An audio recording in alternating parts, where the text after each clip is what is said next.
নারীদের অনূর্ধ্ব ১৯ সাফ চ্যাম্পিয়নশিপে ভারতকে হারিয়ে টানা দ্বিতীয় জয় তুলে নিল বাংলাদেশের মেয়েরা। নেপালের পোখারা স্টেডিয়ামে ২-০ গোলে ম্যাচ জিতেছে পিটার বাটলারের দল।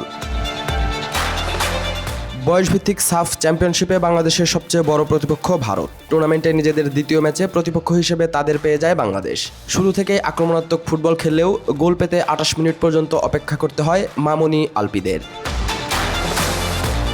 ডিবক্সের বাইরে থেকে পাওয়া সেট পিস থেকে গোল করেন অধিনায়ক অর্পিতা বিশ্বাস। মামনি চাকমার উঠানো বল ভারতের গোলকিপার ফিরিয়ে দিলেও ফিরতি সুযোগ কাজে লাগিয়ে বল জালে জড়ান অর্পিতা। প্রথম গোলের ১২ মিনিট পর দ্বিতীয়বার ভারতের জালে বল পাঠায় বাংলাদেশের মেয়েরা। এবার গোল করেন আগের ম্যাচে হ্যাটট্রিক করা আলপি আক্তার। তৃষ্ণা রানীর বাম প্রান্ত থেকে বাড়ানো বলে গোল করেন আলপি। ২-০ গোলে এগিয়ে থেকে বিরতিতে যায় বাংলাদেশ। বিরতির পর দুই দলই কম বেশি গোলের সুযোগ পেয়েও বল জালে জড়াতে পারেনি। নির্ধারিত সময়ে আর কোনো গোল না হওয়ায় ভারতকে ২-০ গোলে হারিয়ে ম্যাচ নিজেদের করে নেয় বাংলাদেশের মেয়েরা। দুই ম্যাচের দুটিতেই অপরাজিত বাংলাদেশের পয়েন্ট এখন ৬। ৪ দলের এই টুর্নামেন্টে পয়েন্ট টেবিলের শীর্ষ দুই দল ফাইনাল খেলবে। আসরের বাকি দুই দল স্বাগতিক নেপাল ও ভুটান।